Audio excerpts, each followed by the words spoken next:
Okay, so I have decided to play Star Wars Knights of the Old Republic without having seen the Star Wars movies. Let's talk about it. In my previous Star Wars video, I have stated I decided to watch the Star Wars movies. Well, a few months later, and I have yet to do that. Why?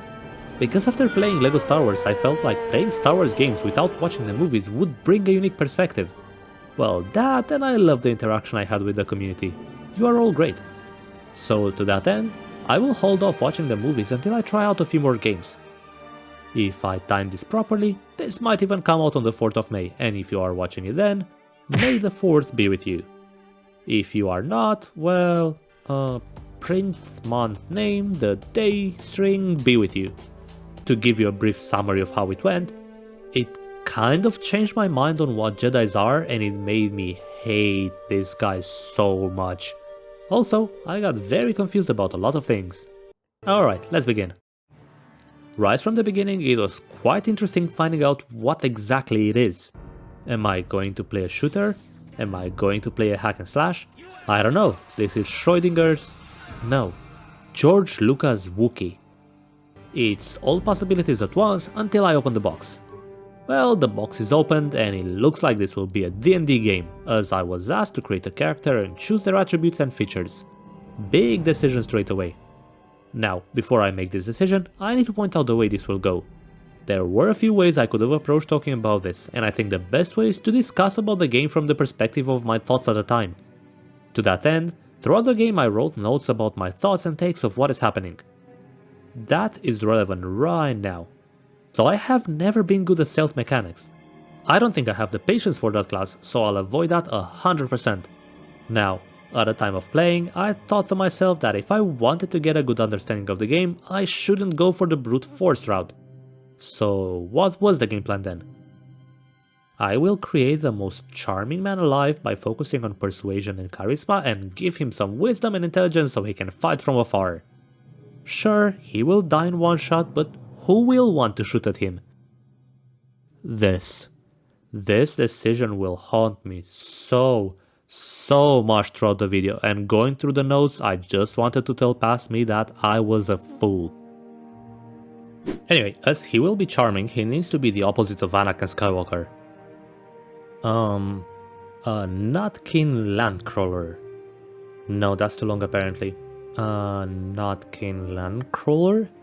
Perfection. As we embark on this journey, I need to make you prepared. As I have not watched Star Wars, when it comes to the story aspects, I'll get so many things wrong probably.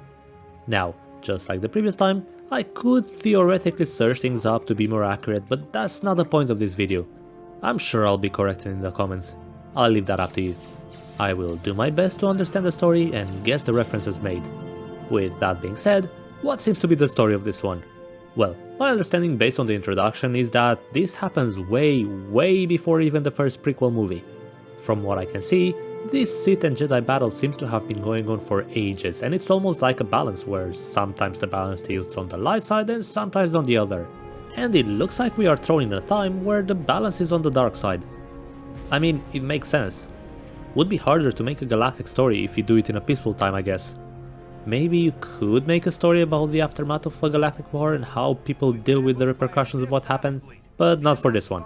Right, so this is 100% a role-playing game, and just like other role-playing games such as Baldur's Gate 3, the creators want to immerse you in the game. It's even trying to explain why you wouldn't know anything about what is happening so that you have to be caught up, with the excuse that you banged your head when the starship you were on got attacked. And of course, as you may not remember where your items are, they need to explain that to you in an immersive way. You can move the mouse to the edges of the screen to rotate the camera. Alternately, moving the mouse while holding down the right mouse Yep, very similar to how I start my day. I start the day by right-clicking the mouse out of the bed and then double-click on the kettle to boil some water. Thank you for explaining what I need to do. Find the Jedi that was on this spaceship. Now, you may think to yourself that my first question would be something like, who is this mysterious Jedi to contact, or why were we attacked by the Sith? But no, I had other priorities. I looted one item and the first question was, how much can I loot in this game? Do I have a maximum storage capacity?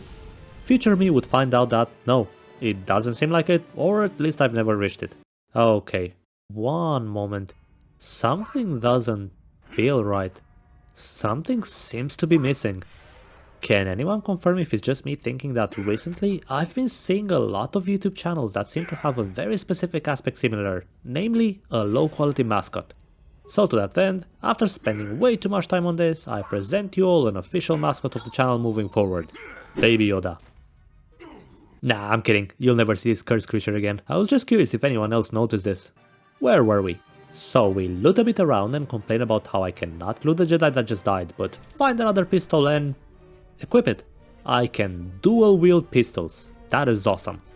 Now, this presumably powerful Jedi, probably the most powerful on the ship, decided to just leave, to escape and save themselves. I think the game tries to explain this by saying they needed to save themselves as they are too important to be lost, as they have this very rare power called battle meditation. That left me guessing that this power is something that is canon and has at least been referenced in the movies, right? Well, at least in this game, it seems like an important power, so we need to land on the planet that this Jedi landed on to try to find them. Let's ask the locals if they know anything. Hey you, let's talk a bit. Understandable, have a nice day. So, Weave and I obviously knew that Star Wars has different alien languages used, but I guess I didn't expect this to be a thing in the game. I'm sure there are other games that do this, but I personally cannot remember one that has so many different alien languages just used constantly. It's not just this guy. Most of the aliens speak with a different language. It made me feel like 50% of the game wasn't in English. Luckily, our main character has a 900-day streak on Duolingo and he is proficient in all languages that are needed. Whilst investigating where the Jedi could be, I talked to this guy that gave me a deck of cards to play this game called Pazak. So I tried it, and failed, and I tried it again, and failed again. This game confused me so much. I feel like I was reading the instructions but I was missing something. So it seems to me that I'm not drawing any cards this turn, but the enemy is, so I end up having 0 cards to put down whilst the enemy keeps drawing cards. This felt like how I would feel if I would play a Yu-Gi-Oh deck from 2006 against one from nowadays. I had no idea what I was doing wrong, so after getting distracted for 30 minutes trying to win once, I gave up on this game for the rest of the playthrough. Does this game have a fanbase? If so, I'm sorry, I tried. I just think that my companion is getting a bit bored of waiting for me, you know? So we get back to finding the Jedi. It's a bit tricky though, as the Sith took control of this Taris planet, and the biggest issue, my memory is not good enough to remember if Taris is a planet that appears in the movies. My second biggest issue? This Jedi that apparently is named Bastilla got captured and is now offered as a prize for the biggest event of the year for the gangs of this planet, the swoop race.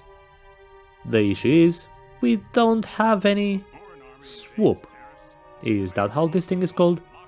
However, we meet a nice gentleman that offers to let us participate with his one to represent his gang, if we help finding a prototype for an accelerator that was stolen by an enemy gang. For that though, we need to recruit some more companions to help us unlock some doors. At the moment, the only companion is this cart guy. My understanding is that he's a soldier that survived the Mandalorian War. I fought in the Mandalorian Wars before all this started. This is very interesting, as knowing that, one could pinpoint the timeline of the story, as I'm sure the Mandalorian War is known in the Star Wars universe. One could pinpoint it, but not me. Now, back to the mission. Sorry, back to Mission, the name of the second companion we recruit. An alien lady with a captured Wookiee. As they come as a package, we need to save the Wookiee too, which I did, and it made me curious about something. How were the Wookiee sounds created? To me, it almost sounds like elephants. Hearing the elephant noises is still much better than hearing cards for any second longer at this point, because this guy seems to complain about everything. Better than Taris. There are worse too, but Taris is no place for a kid to live on her own. Even a kid who's— Hi, me from the future here. I apologize about this, but past me said, "Time out, mister, you go on the bench." I'm sorry, Cart, I just didn't know any better. Well, this was also because I thought you could have 4 companions at one time, but weirdly enough, you can only have 3, so I had to give up on someone for the time. With the whole gang now ready, it's time to infiltrate the enemy base to get the accelerators so we can participate in the race. I really like how throughout the game you have these small interactions between characters depending on the team you choose. For example, in this one, because I went with a duo of this alien and her Wookiee friend, I got this interaction where the Wookiee felt a bit insulted that the alien would even consider asking him to brush their teeth or comb or bath, as Wookiees don't seem to do that. I am curious if this is also referenced in the movies. Now, continuing through these rat-infested sewers to infiltrate the base, I got to this point. For those of you that played this game before, you may not remember this, but I did not expect that by opening this door I would find... No, subscribe button, go away, back to the end of the video with you. So what I actually find behind one of these doors in the sewers is pain and suffering. So since I got in the sewers, I kept having a name mentioned by characters. Rancor. Apparently there is a Rancor that is hanging around the doors that I need to get past. Now, I'm sure that if I knew what a Rancor was, I could have been a bit more concerned. But instead, I was ignorant. So I open this door and go, nah, I'd win. Well, let's get into that. For those of you watching that have not played this game, let me explain. This is a turn-based game in a way. You have different stats that affect the outcome of your interactions, but these stats are calculated automatically in the background. The only thing you can see is whether or not your ability managed to hit the enemy, and if it was a damaging ability, how much damage it dealt. The amount of skills you can use seemed quite limited at the beginning. For my ranged character, I would only have this double shot ability to use. Now, I'm not a fool to believe that I could take this monster normally. So instead, I choose to use all my grenades in hope it's enough. But, due to how the game works, grenades are basically useless if an enemy is moving. Sure, I throw the first grenade and it does quite a lot of damage, but that will trigger the Rancor to come and attack me, and by the time my turn starts again, the character will throw the grenade at the point the enemy was when the action triggered, so it will miss completely. So I try a few times, optimize the encounter as much as I can, and even get the Rancor to very low HP, something like 20%. But it doesn't work as my characters miss all the shots against this guy. So what can I do? Well, there's a datapad I retrieved from the pile of dead bodies that seem to imply that someone synthesized a substance that resembles the Rancor's favorite prey to use it as a bait. Furthermore, this can apparently be mixed with something that if the Rancor would eat it, it would just die. So I look around everywhere in these sewers for this and I could not find this substance. Even now, I have no idea where this was or how I was supposed to actually do this. So, given that this is out of the way, time for some lateral thinking. And by that I mean just giving up and running past it. Some of my party members might die, but that's a sacrifice I'm willing to make. Sorry, mission. Good news and bad news. The good news is that it worked. The bad news is that I think I bugged the game. Now that we passed this bridge, the Rancor is unable to pass it, so he's stuck watching me shoot. The Rancor is just waiting for me to shoot. Yeah, none of my shots hit at all. I literally went as close as possible to the monster and the attack just go through him. Now, I don't know much about Star Wars, but I know the memes of stormtroopers having a very bad aim. Is there a chance I'm the grandfather of all stormtroopers? They don't even appear as misses, the game literally just doesn't register them. So I thought, okay, you know what? I don't need to defeat it, I can just move to the next area. Again, my plans failed as you cannot move to the next region if one of your companions is downed. I guess we need to save mission. I was honestly hoping I could use Wither's services. So I reload the game and after a few attempts I managed to pass through with everyone surviving. Well, no, let's not. Something doesn't sit right with me. Am I going to give up this early in the game? If I cannot defeat this monster, what chance do I have to defeat a Sith Lord? I need this win. So after many attempts, I realized that if one of your characters is engaged in fighting close range with the monster, some attacks do register. So my dual wielding warrior rookie became a tank, and I threw all the grenades I gathered up to this point to do the job, and successfully murdered the beast. Now, in this underground Vulcar base, my perspective on the game and I guess in a way Star Wars as a whole kind of changed. So I guess this may be due to my interaction with this franchise coming from a LEGO game, but I always imagined Star Wars to be more... how would I put it? To be less mature with the topics covered. So I know there are deaths in this series, but I imagine the approach to these deaths would lean more towards honoring someone rather than the pain one would have to go through for losing them. Not sure if that makes sense, but let me give you an example. So in this base, there is a captured slave lady that tells us about her experience as a slave for the Vulkars, and she is literally saying how she was groped and physically abused by the captors. And this is a type of mature topic I didn't imagine would be tackled in a Star Wars story. Now, there is a chance that this approach is strictly for this game. I'm not sure, but this whole game is filled with these. Right, so after doing some exploration in this base, I find this computer, so I thought it's a good time to try the hacking mechanic in this game. From what I gather, if your skill is high enough, you can hack into the cameras to see other rooms, you can disable or enable traps, and if you are me, you go full DD mode. Ooh, what does this button do?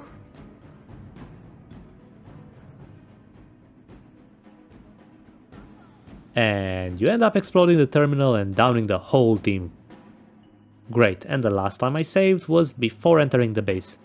This point at least taught me to save more often. I would forget this from time to time, which will be painful again. So after talking to the slave lady again and misclicking, which ends up making the lady attack us, and reloading to save her rather than eliminate her, we managed to get to the accelerator and participate and win the swoop race. Deja vu from LEGO Star Wars minigames. With the race finished, Bastilla and I murder these gang lords, and when that is done, we get to the first story related cutscene, so I'll go through my thoughts at a time. These cutscenes seem to be presented as dreams of the main character, but they seem to focus on the Jedi attacking a Sith Lord? Is this a Sith Lord? Or is this a Sith Lieutenant? Coming to think of it, I don't actually know the ranking system for it, I just heard of Sith Lords. Anyway, what I'm trying to say is that if this is a memory presented in a dream, why would the main character dream of a memory of a place he was not in? Could it mean that the main character is a Sith Lord with amnesia? Hi, future me here. So after having this thought once, I completely put it aside until much later in the game. So we get to talk to Bastilla and find out that she is a very cocky Jedi, and Karth puts her into her place. It's true that I don't have much military experience. Maybe I judge Karth too harshly. The important part here is that we tell Bastilla about our dream, but the character refers to them as visions rather than dreams. And then Bastilla goes on to say I may have an affinity with the Force, and because of that, the Force might have allowed me to witness one of her more intense memories. You cheeky Bastilla, you. You got me there, as I wrote in my notes. Okay, so maybe they are not memories, but visions. The one thing that becomes clear though is the mission. That wasn't fun. No, not that mission this time. We are to escape this planet and go meet with the Jedi Council. The problem we have is the Sith placed the planet under strict restrictions, with no ship being able to leave anymore unless authorized by the Sith. One way to do that is to use launch codes which we can retrieve from a Sith base. Thinking of it now, if someone invaded a Sith base, surely that would cause enough chaos for the Sith to go something like, "Halt all the ships. No one leaves until we figure this out." but I guess not, so we only need the launch codes. How do I know this? Well, this Mandalorian mercenary, which I later recruited but never actually used throughout the course of the game, told me. I am sorry to whoever likes this character. Now, as we get ready to do that, I got this interesting interaction between Karth and Bastilla. It seems Karth feels like his hometown was abandoned by the Jedis in their time of need, so he has a bit of a grudge on them. He does seem to understand they are strong and are still needed for the war to come. Now, what does that mean? Well, apparently, as the Mandalorian wars were happening, two Jedi Masters came to help, Yaven and Malak. They successfully repelled the Mandalorians but then turned evil themselves. At this point, they took control over the planet and the Jedi seemingly left them for the planet to fall under the new Sith's control. We will explore more on that in a bit. For the time being though, time to go through this Sith base and the first proper boss fight of the game. This droid. It gave me so much pain as it reflected all my ranged attacks. Just like how I kept failing at these exact same types of droids in the LEGO games, but I used some grenades and went through to the actual boss fight of this act. This Sith. I still don't know his ranking. Sith Cadet? He of course is a pain to deal with as well, but this time for different reasons. Looking back at it now though, I am happy that this was the case, as I think I learned from him. So this guy kept using his 4 stasis to constantly stun everyone in my party. And that stun lasted so many seconds he'd just end up defeating everyone by the time I came out of it. So how did I overcome this? Well, I randomly had a stun ray on the droid I had in my party at the time, which I didn't even use before as I had no idea how to, and constantly pressed it in hopes it would stun him too. Well, after a few attempts, the stun did go through and the cadet went down. And so we activate the launch codes and take off from this planet and go to the person who hired the Mandalorian in our team. A guy called Davik. Why? Well, we are here just momentarily to steal his spaceship, Ebon Hawk.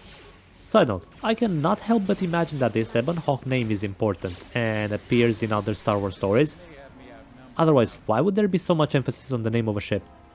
Time to get out of this planet. With the perfect timing as well, because Malak seems to have pulled a Frieza and just destroyed the whole planet. So after a minigame in space, we go to the planet of the Jedi Council, Dantooine. This sounds like Tattoine. Hey, I still remember some things, see? So on this Dantooine planet, I'm assuming the Jedi Council has placed their base of operation. I have no idea if they are known characters in the Star Wars universe, but I thought this guy here is Yoda, which based on my completely wrong headcanon would be impossible. Why? At this point I still believe that the story happens thousands of years before the movie, and whilst Yoda might be old, I don't think he's that old. He does want to train me as a Jedi, so it's time for a Jedi montage.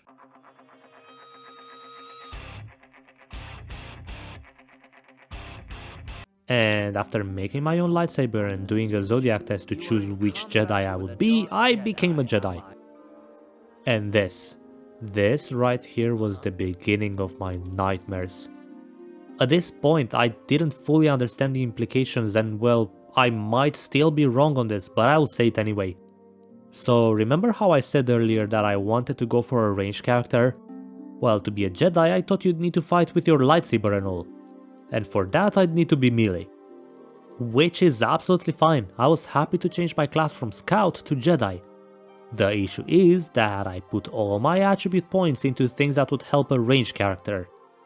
And as far as I'm understanding, stats like dexterity help range attacks, whereas stats like strength affect melee weapons. Fantastic game, you were able to change my class, but would you kindly reset my points as well so I can put the points in strength? Well, apparently not. And I could not find a way to reset these points. That means that from here on all the points that I had put for ranged attacks will be useless. Now, after becoming a Jedi, my master said that those lost to the dark side are not always lost forever, and in my notes I wrote, I wonder what he's referring to. What are the instances in the universe where someone from the dark side made a complete change? I mean, I know Darth Vader kind of did, but it seemed unclear to me whether he changed or just wanted to save his son. I was so oblivious to the truth. But I was not oblivious to the fact that this Stasis is very much overpowered.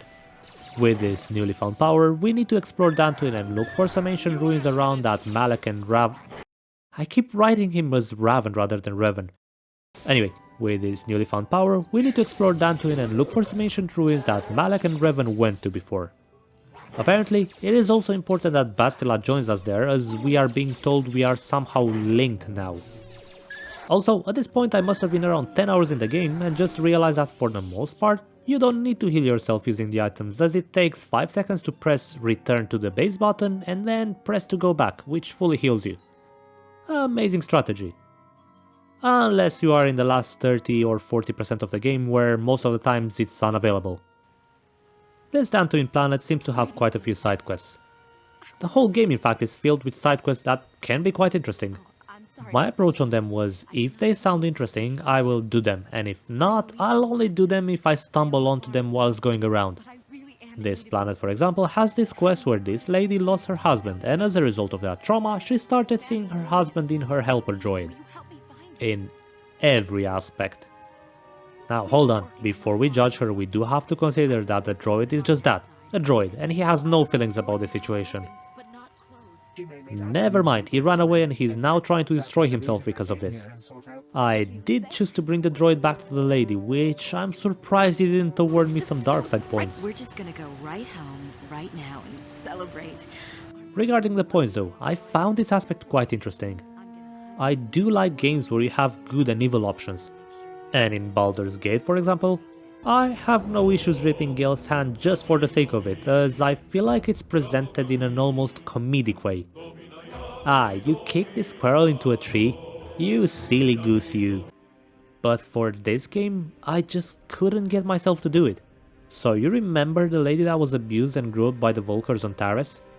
The light side is obviously to help her escape, but the dark side is literally to just murder her. There is no comedy attached to it, you just do it. And most of the dark side options are just like that, a lot darker than I expected. All of this to say is that I guess this run will be fully light side. Except when we get to Malak. That guy... I'm getting ahead of myself though. So on our way to finding the ruins, I find this alien lady that attacks on sight. I will be your doom!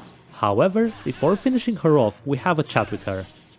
She explains how in a fit of rage, she killed her master and turned to the dark side. I guess the dark side is very appealing because they have cookies or something. Little does she know that a Notkin landcrawler is very persuasive in his way, so we persuade her to come back to the light side. As such, we get her to ask for forgiveness from the council and go back to see what the verdict is. What is the verdict? The Jedi Council is gaslighting the lady back to the light side.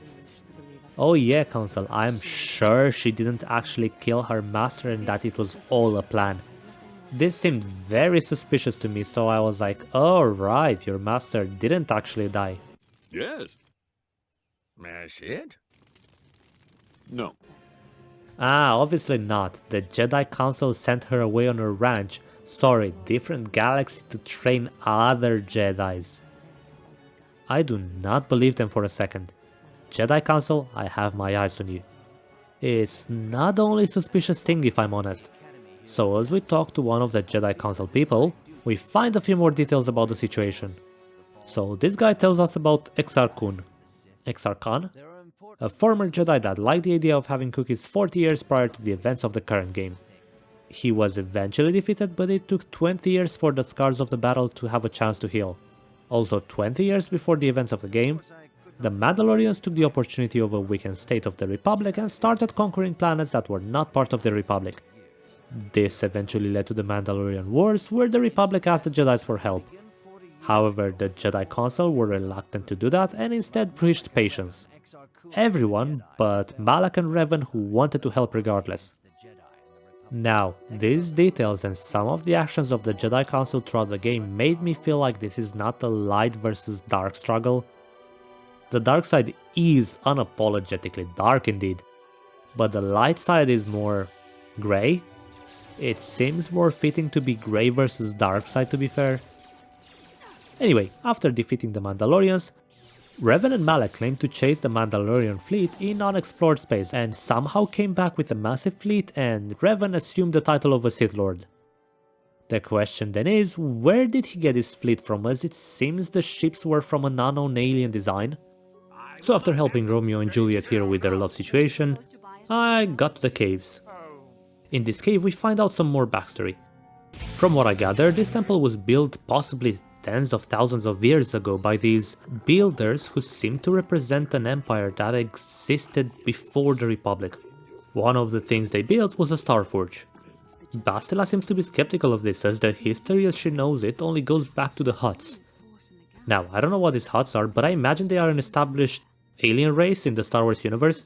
Luckily though, she never mentions them again, so I'd have to learn about them from other games. Maybe the Fallen Order has them, who knows. All I know is that these builders enslaved a lot of races, with one of them being the Selkats apparently, so I'll have to wait out and find out who these Selkats are. In the meantime, we need to pass this door, and to do that, we have to complete a trial. Now, I thought the trial would be to defeat those droids, and boy did I have issues with this droid. Whilst I'm attempting to destroy them, I want to talk about something. So the reason why I chose Knights of the Old Republic specifically is because based on the top games lists I've seen online, this seems to be the most popular one. Not only that, I also asked the Star Wars subreddit to tell me their favorite game, and there were a few distinct options, but by far the one that kept reappearing was Knights of the Old Republic. Just like previous episodes, when playing a game that is older and loved by fans, my approach is to try to look at it from that perspective. There is no point in me complaining about outdated mechanics or gameplay on a game that is that old. It's not my goal. my goal is to find out why it became so beloved in the first place. And to be fair, this game was a lot easier to acquire than, say for example, LEGO Racers, as this one is actually on Steam.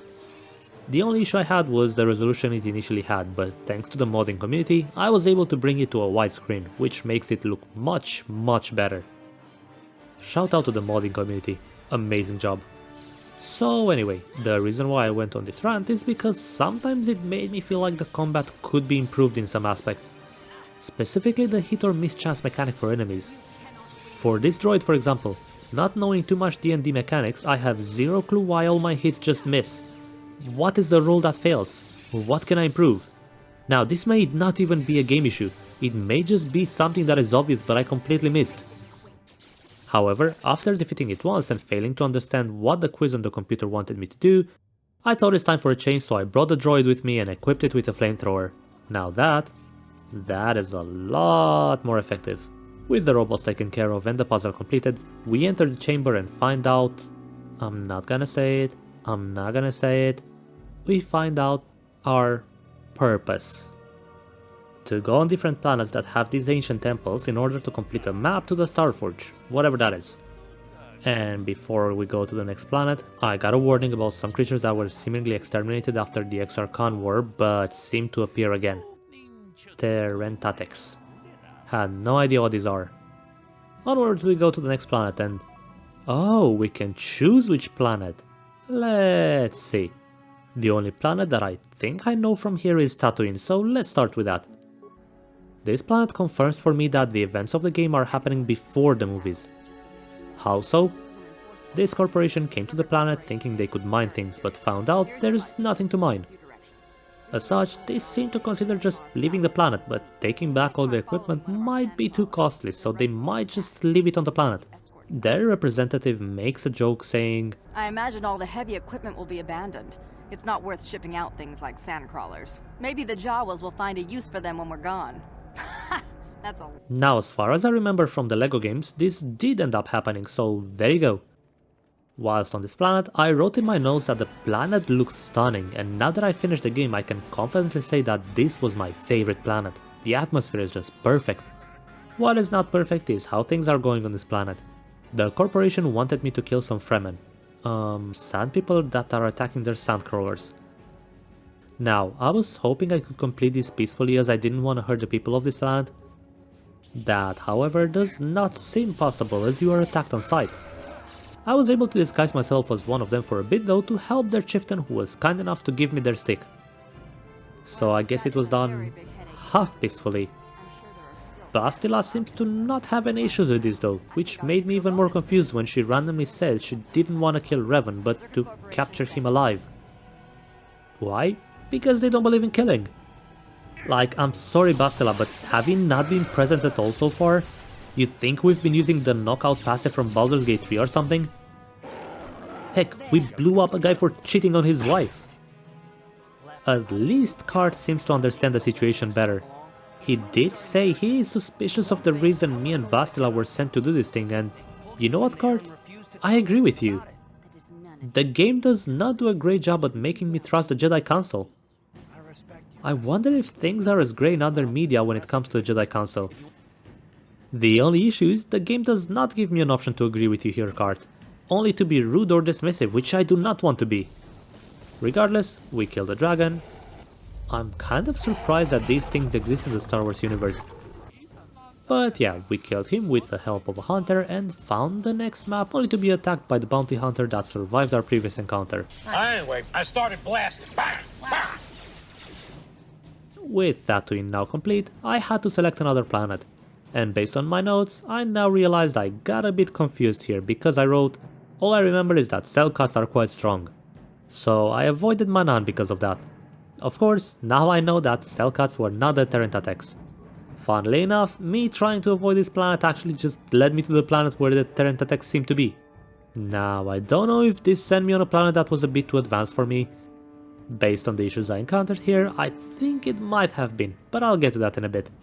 The planet I chose was the volcanic planet Korriban, the birthplace of Siths. So on this planet, I seem to have dropped right in the middle of the Sith Academy. Look at these students trying to learn. Not only students though, there is so much Sith in here. So much filth. This entire city must be purged. Well, instead of doing that, we infiltrate the academy and join as a student.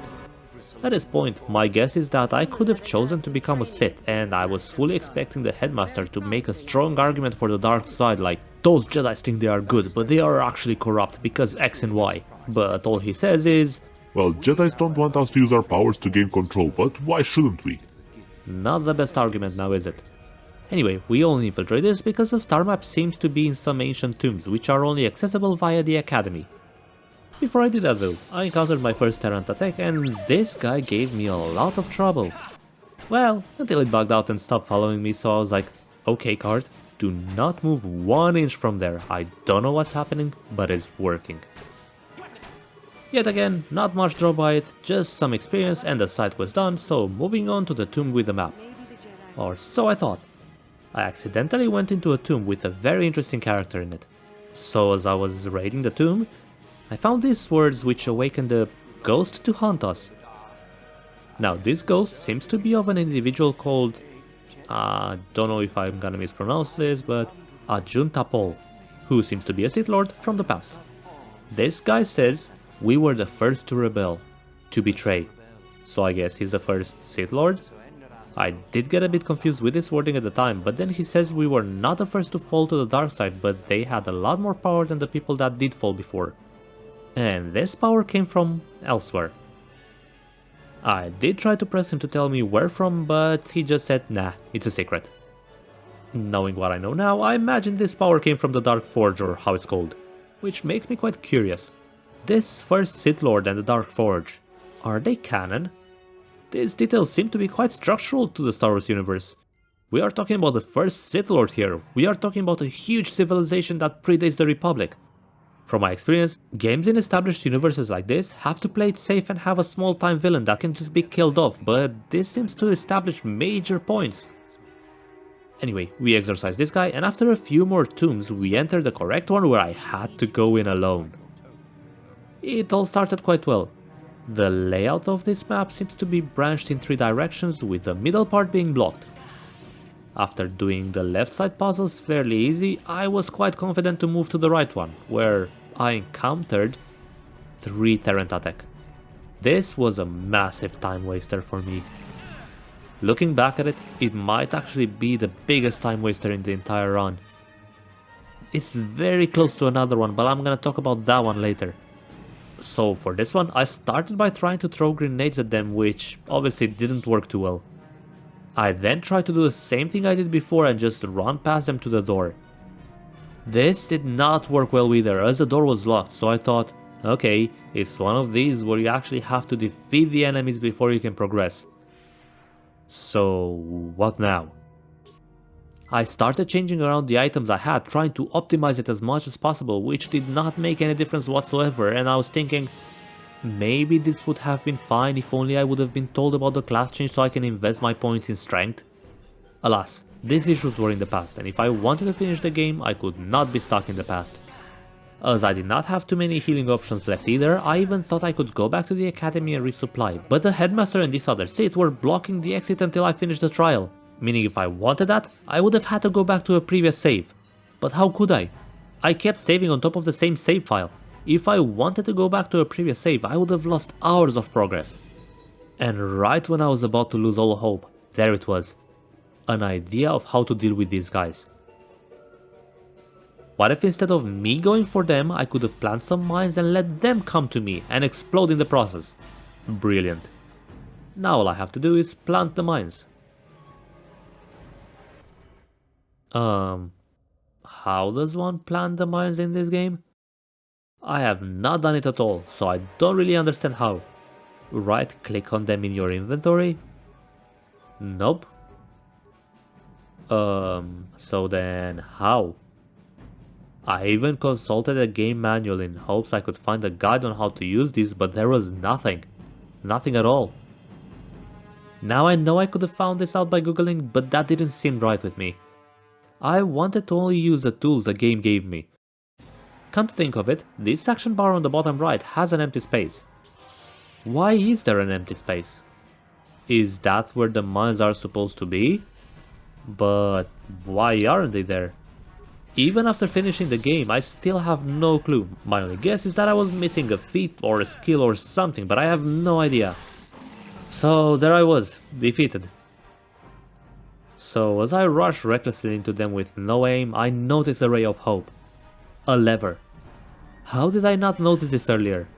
Pull the lever, Crunk. We are in and out. Time to console this Starforge map and leave this filthy planet. Oh, but what's this? The headmaster and his pupil are having a quarrel, and I have to pick a side. To be honest, neither of them are great in my opinion, so I didn't care which one I'd help. I actually expected to get rid of both, but after choosing the student that betrayed her master and defeating her master, it seems that choosing to eliminate her too would give me some dark side points. Now that's silly. So this seems to be the most reoccurring idea when it comes to Siths. A Sith becomes a Sith Lord, then they are being betrayed by their pupil, and the cycle continues. At least that's how it seems to be in the game, but I'd imagine it's the same across the whole Star Wars. Returning to the Ebon Hawk, I was given a datapad that asked me to see someone on Manaan. However, as I still believe that to be the place where the creatures I just thought were gonna be, I avoided it and went to the next planet that I knew of, the Wookiee planet. So I think it's only fair that because we are on the Wookiee planet, we take the Wookiee with us in the party. Let's see what's happening on this planet. Well, I found out that this Wookiee is named the Mad Claw by his tribe, as apparently he attacked his own brother and as such he was exiled by his father. Why did he attack his brother? Well, slave issues again. This seems to be quite common in Star Wars. So his brother was selling off their own people as slaves. Too bad his father did not believe him though, hence the exile. Now the first question I had was, why wouldn't his father believe him? And luckily, that was the first question my character had too. And the reason apparently is that when he attacked, he used his claws, which is a big no-no for Wookiees, as they are only meant to use his claws for crafting and toolmaking and such. To them, using claws as weapons seemed to be frowned upon heavily. This is actually quite interesting. I love the small details each alien has about them. I'm guessing this is referenced in the movies too. We did encounter a slave seller I think, which made our Wookiee very angry. However, the seller says that it doesn't matter as Chundar is unquestioned. Who is this Chundar, you may ask?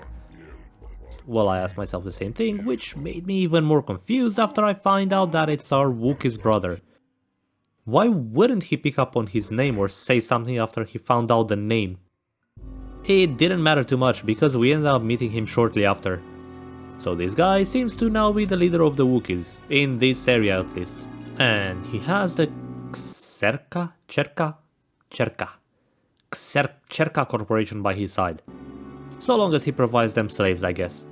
Well, he ended up holding our Wookiee friend hostage until we finish a task for him, which is to get rid of another Wookiee that went mad and is now hiding in the Shadowlands and pestering his Cherka allies.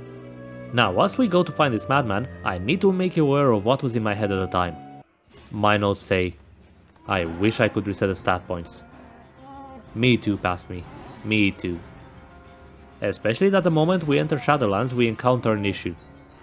I think it's a boss, but I'm not sure if this character is relevant. I am quite curious though. To people who have played this game, was this fight hard for you too, or am I just being a complete fool? This also made me realize that the way I'm progressing through this game is like this. I get a nice piece of equipment and end up being quite strong. I then completely forget to constantly check my newly acquired equipment until I encounter a fight where I'm stuck, at which point I spend 20 minutes theory crafting my equipment and try again. Just like in this case. So after doing that, I finally defeat... Wait, this was supposed to work. I'm still struggling. Why? Well, eventually we defeat them. And you know what strategy I had to use? A very advanced form of combat called luck. The two goons behind the main boss were completely stuck and stopped attacking, which gave me enough time to finish the main guy. I'm having a deja vu. As we descend into the Shadowlands, I meet with an old man that wants his kids off his lawn, so we do that. Why? So he can help us get past the barrier in our way. Well, after we get that over with, we reach the star map location, but it's being protected by this hologram. At the time, I just thought it was a random texture for the hologram, but I now know that this is the alien race for the builders. Now, this hologram wanted to be cool, so he was either going to test us using the trolley problem or the prisoner's dilemma. It seems I would have failed either of them anyway if what I answered was wrong here. I guess I was a bit confused at the time because I didn't know what they wanted out of me from here. I answered how I truly felt, but then this seemed wrong. So after fighting the two droids, we force our way to the star map, which means there is one thing left to do on this planet, to save our friend. I do find this madman pretty easily, and I was a bit confused at first, as it didn't seem like we could talk our way out of fighting him. But after we beat some sense into him, I find out that he is none other than the father of our Wookiee friend, and by extension, the father of the current evil leader of the Wookiees. He apparently went mad as he found out that our companion, which I guess I haven't said his name once yet, so let's see. You and this Zalbar. Zalbar. Our companion Zalbar was not lying about the slaves. And when he found that out, he went berserk. So, time for a rebellion then? Alright madman, what's the plan? The plan seems to rely on the fact that Wookiees have a lot of faith in their traditions. One of their biggest legends talk about a great warrior from old times called Baka. Now, this warrior created a powerful sword that was passed down through generations of Wookiees leaders up until the previous one that tried to use it to defeat a powerful beast and failed. Now the only part left with the tribe is the handle, with the blade being stuck inside the beast that just so happens to be in the Shadowlands. What is this powerful beast? Well, it looks like another Terran Tatek. One day I will learn this name so I won't have to keep going back through my notes whenever I have to mention it. Anyway, I defeat the beast without any issues and return to start the rebellion, which means I had to fight against so many enemies at once as I was suddenly surrounded. And in this moment I fully understood how powerful this stasis ability is. So initially you start with this ability only being able to stun one person, but the moment you upgrade it to the maximum, it turns into a stasis field which stuns everyone in a range. And from this fight on, I abused it. So we get rid of the brother and put the father back in charge. We also get an emotional cutscene with a father and a son reunion. This cutscene is so good, it made me really see what he's thinking. On to the next planet then, Yaven. In my notes I wrote I have no idea what this is, but it's not the one with the Jedi killer beasts, which is good to me. You go past me, you avoid those innocent Cellcats. So instead of going to this planet, we end up being captured by Karth's former master. So Karth now drops a bombshell in the worst possible time as he revealed that his master dropped a bombshell on his planet which killed his wife and kid. That is awful. At the time I was thinking there's no redemption for that guy. The moment we catch him, we get rid of him, even if it gets me some dark side points. To concentrate on the matters at hand, because his former commander knows Bastilla, me and him, we need to select someone else to help us escape after we will be caught. I went for Jolene this time, which we recruited from the Wookiee planet. Before that happens, I get to see the interrogation the whole party goes through. And there's so many hints dropped here, and I still managed to ignore them all even though I had it right at the beginning. Like, look at this. Your words are brave, Bastilla, but the lure of the dark side is hard to resist. Nothing. I completely ignore this. Then I say, I will never betray the Jedi. And he goes, You're defiant. I'm certain Malak will find your loyalty. And finally, probably reward me if I just kill you once and for all, but he may want to question you given the trouble you've caused him, and the history between you. I was amazed at how good Bastilla is at gaslighting, because since she said those were visions, not memories, I was like, ah, okay, fair enough, that sounds about right. Worst part is, this guy didn't want to tell me either. Actually, scrap that. That's not even the worst part. That would be the fact that Malak is on his way and everyone is dying to meet him. Now, I'll go fast through this part, as nothing major happened besides me being a bit too curious and opening the wrong door. You know what? We can go even faster. So after Jollibee saves the rest of the characters, I quickly swap him out again as he did his job. Side note. So I just had a look back at his name, and apparently his name actually is Jolly Bean? Anyway, I spent around 30 minutes on the second deck of this ship because I forgot you can just click the doors, so I couldn't figure out where to go or why I can't just lockpick these doors. It was all worth in the end, as I ended up being able to go outside of the spaceship, which had a pretty view. Eventually, I did reach the boss, and Cart ended up managing to kill him. I guess you could say that this moment was very cathartic. He does whisper something in his ear, which I won't find out for at least 5 more minutes. It doesn't matter anyway, because Bastilla's lies did not cloud my judgment anymore, as I wrote in my notes. Does the theory of him being a Sith with no memories still stand? And instead of escaping, I encounter Malak, who confirms that my character is indeed Raven. The only thing I could think of then was, so how did no one from my party know this? How did Cart not know the face of the Sith Lord that invaded his country? I mean, I guess you could argue that it's because Raven was wearing a mask, but he himself said that he's aware that Raven came as a Jedi and then turned to the dark side, so Cart to explain? I was so angry at Bastilla for all of this. Bastilla, have you any idea how much suffering you caused me? If you told me earlier that I was gonna be a Jedi, I wouldn't have invested all these points into range stats. Bastilla, stop standing there and talk to me.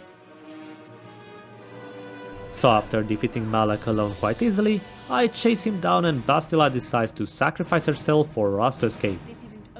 Thanks, but I almost defeated him alone, so we don't need to leave.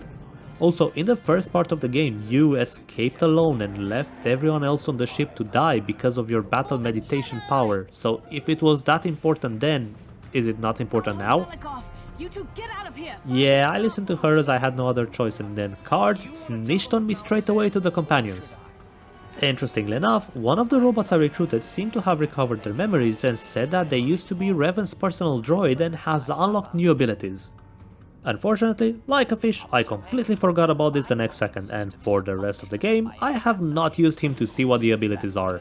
But I believe him. Even more interestingly enough, Jolie basically said, "Yeah, you're Raven, what of it?" This guy knew but didn't care. Now I'm starting to like him. I'm not here to judge you. Off to Manaan for the final ancient tablet.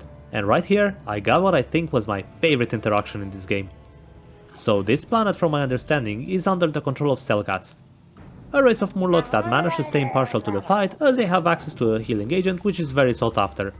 And if anyone would try to take control of the planet, they just destroy the source of that healing agent. That sounds... Anyway, so as a consequence, both the Republic and the Sith have bases here. So as I went here, I saw a guy from the Republic arguing with a Sith. And of course, the Sith had to resort to insults, so I'll let this play out. Good of the whole galaxy, not for individual gain. Ha! Don't make me laugh, you gutless simp. Don't make me laugh, you gutless simp. Yeah, you tell him, you absolute Chad and Skibidi toilet and all that. But seriously, you know how earlier I said I would not Google anything related to this game? Well, I just had to for this one, as I honestly believe that this word would be something created very recent. And apparently it is, but the word had a time it was used before as a short way of calling someone a simpleton.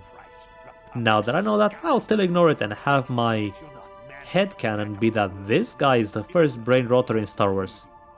So I didn't really get too far, as I got backtracked a bit by being told there is now a shop that has highly valuable items back on Korriban, the planet of the Siths. So I went back there to sell all my stuff and buy some good equipment. And then I thought, wait, how did no one from this planet know who I was? How bad are these students? What is the explanation behind that? Did they just have a pact to not tell me?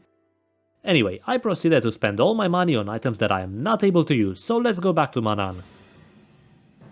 One of the most important side quests in here, from what I can see, was to try to defend this hero that was taken to a trial for murdering someone from the Sith side.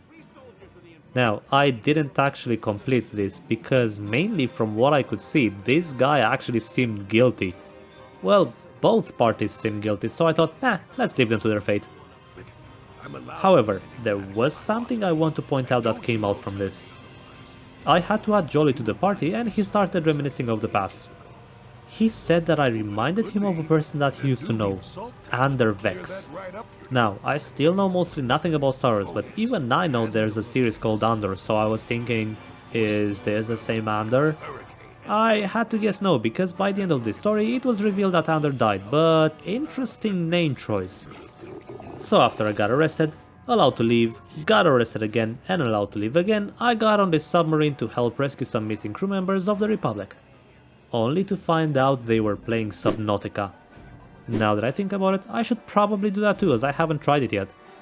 I will go on a tangent a bit, but it's quite wild to me, as most of the times underwater levels are the most dreaded parts of video games. I remember my first encounter with them was Ninja Turtles for the NES. That was such a pain.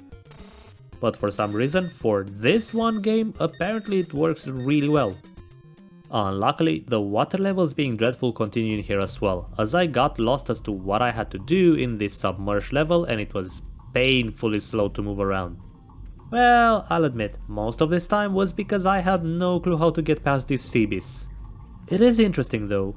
This game shouldn't be hard to navigate around or find out what you need to do. Every time I figured it out and looked back on it, I was like, yeah, of course that's how you're supposed to solve it, or of course that's where you need to go. Still, I found myself lost quite often in my playthrough.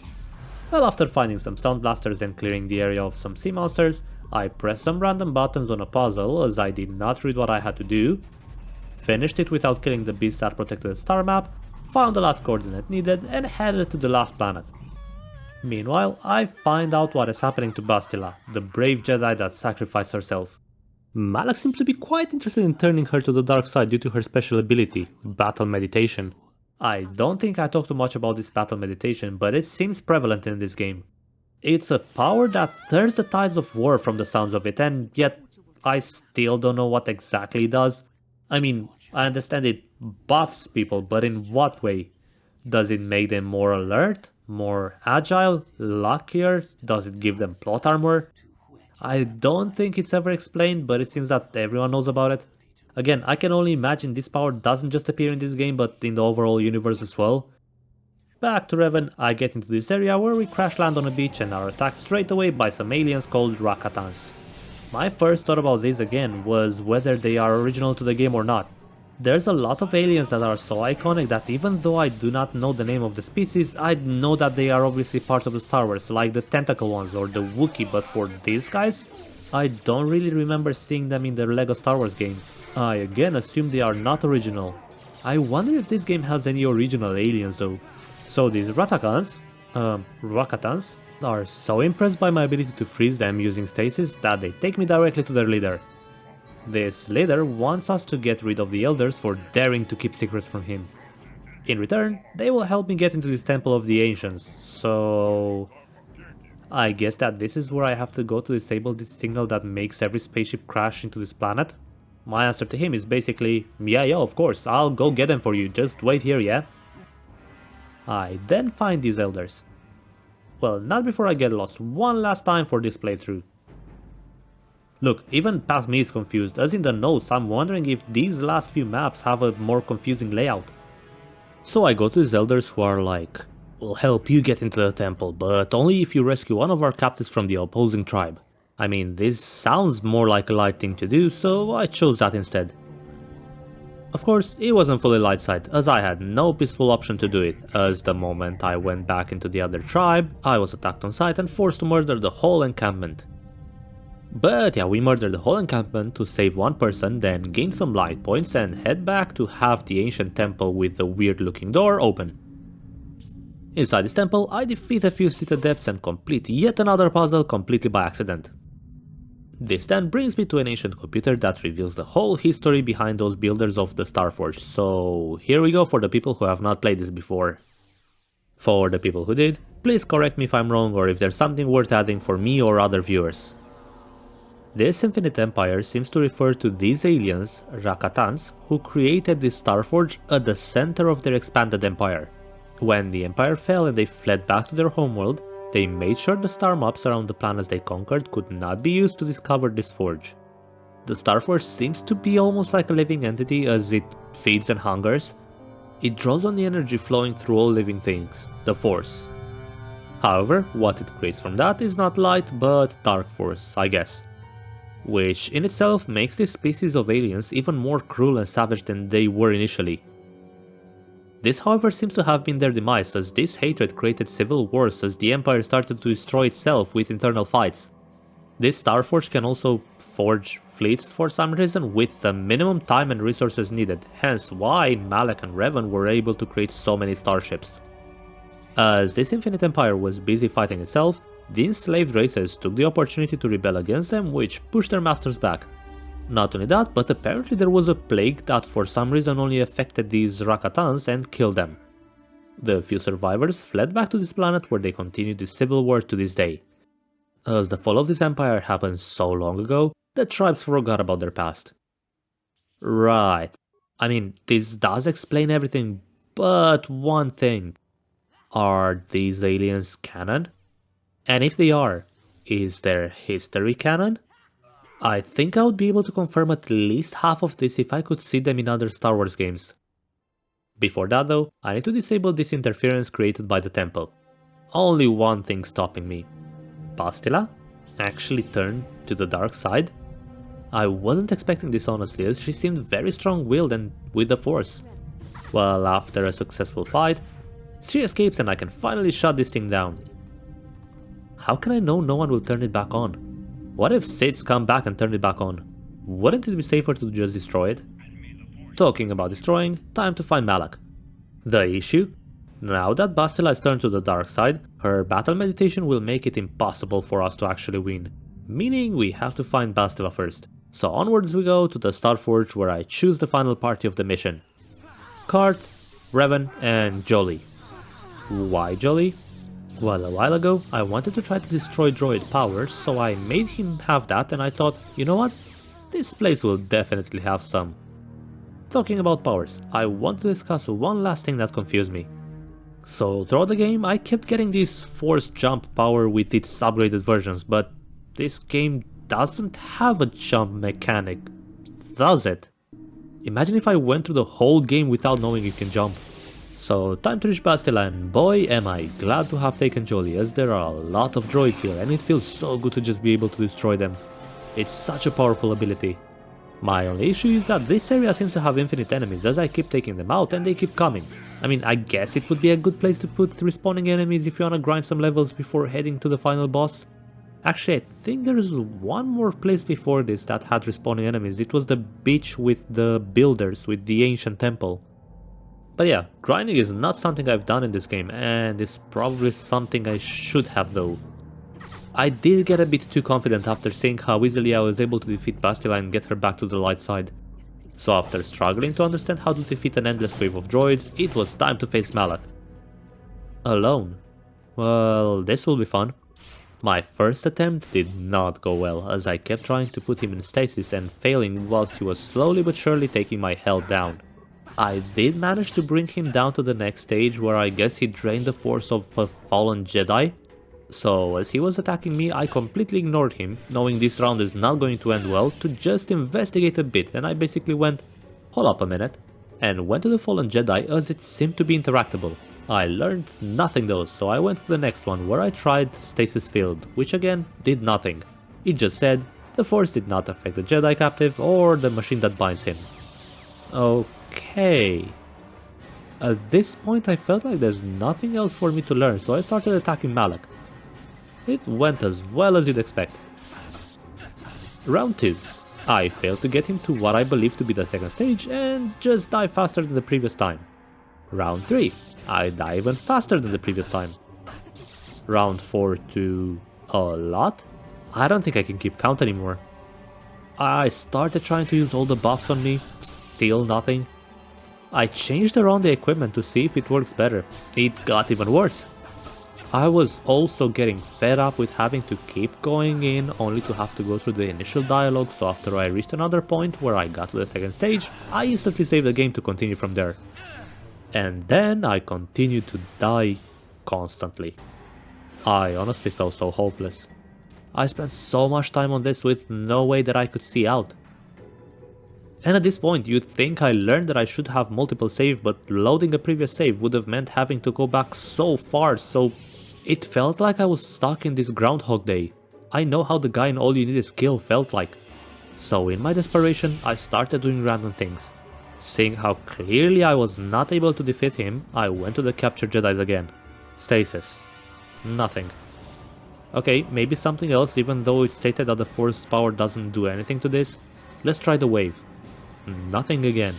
I will be here forever, won't I? Let's try the force bridge. It worked? It actually worked? It took a few seconds for this information to settle in. It actually worked. Okay, new plan. Do that, but for all Jedis here.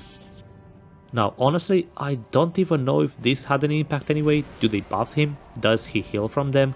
I have no idea, but it was the only thing I could have done. And so I kept running, healing, destroying these machines one by one, and when I finally destroyed the last one, I saved. It was too much progress. Too good to lose it.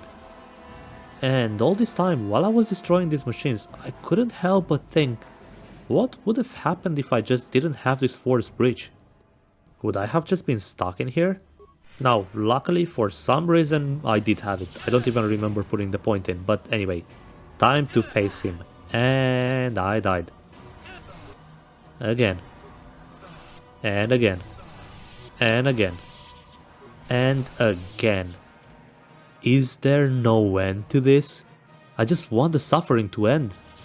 I came up with... I'm not sure if I would call it a strategy. I came up with a possible way to do this. I hit him 2 times, then I run as far as I can, and I heal a bit. Then I hit again, and I run again. Until he stuns me for 2 seconds and kills me. Rinse and repeat. But you know what? When I finally defeated him, it felt so satisfying. I felt like there was no redemption for this guy. It was time to end him. And finally, I get to see the end of the game, and the game crashed during the cutscene. You have to be kidding me. There is 0 chance this actually happened. This game. He didn't save, did it? No, he didn't. And I didn't get to see the resolution. And the last save was before I defeated him. And he started killing me again. I feel the Dark Force taking a hold of me. The Starforge is doing what it's supposed to do. And after a few more attempts, I did it again and I got to see the end credits. So the party was deemed heroes, but warned to be aware as they might be needed to save the galaxy again. I guess in the sequel. And then... game is done? Wait, do I not get to interact with the party at the end of the game in a hub or something? I wanted to see what Raven and Bastilla will do now with their newly found romance. I wanted to see what Cart will do now with all of this over, but no, nothing. Oh well, maybe in the next game. For this game though, it's time to talk about why I think it's widely regarded as the best Star Wars game. Well, I think it has to do something with being an RPG. Sure, you had platformer Star Wars games or shooter Star Wars games, but this one was an RPG. For the other games it might have had a story, but I wouldn't imagine it told anything new. I guess it was either just the story of the movies or an extension of that. And that is completely fine, but having a game like this with its own story allows the creators to make you feel more immersed. If you play as Anakin Skywalker, you always end up as Darth Vader. In saying that, I think it would be cool if there would be a game that just went like the new Dune game as a what-if scenario where Anakin did not become Vader. However, for this, you had no idea where the story would go. And not only that, you played an active role in it. You decide whether your character will be a hero or a villain, and that must have been quite unique at the time, possibly even now. I don't think it's hard to see why this was and still is so beloved. To add to that, the powers you can use did make me feel like a Jedi, specifically the power stasis. I went from struggling to fight a person to struggling to fight a person but feeling overpowered whilst fighting minions.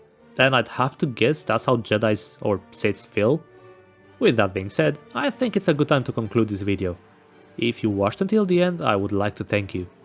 Leave a comment down below letting me know which Star Wars game I should consider next. If you enjoyed this video though, consider channeling, pun intended, your inner Jedi and force push that subscribe button. I'll see you in the next one. Bye!